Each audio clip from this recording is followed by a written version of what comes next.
The Civil War itself may have ended in 1865, but new battlegrounds quickly emerged.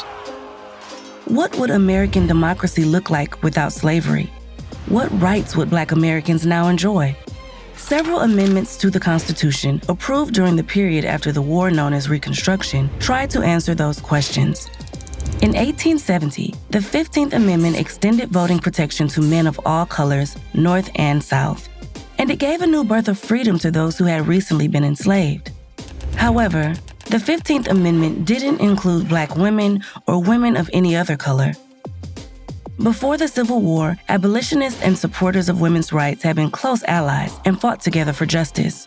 Supporters of the 15th Amendment said women had to wait for suffrage, that Americans would not give the vote to women and Black men at the same time. It would be 70 more years before women could vote nationwide. Black men in the South used their new voting power to elect about 2,000 Black men to national, state, and local offices. These Reconstruction governments in Southern states took on a broader role to improve the lives of their citizens. For the first time, Southern states opened free public schools, which benefited the children of both poor whites and the formerly enslaved.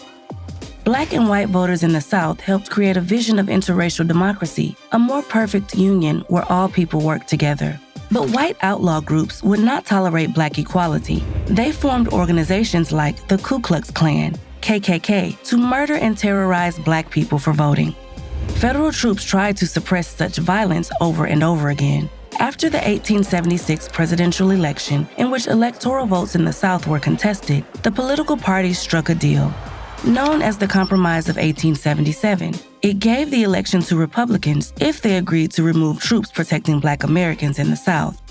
After Reconstruction, Southern states enacted new laws that limited the right of Black men to vote, although they did not mention the word race. These laws required literacy tests that were judged by white officials and special taxes for voting, known as poll taxes. In 1890, with white people firmly in charge, the Southern states began to pass new constitutions that legally established a system of oppressive racial segregation, named Jim Crow, after a character in a white minstrel show.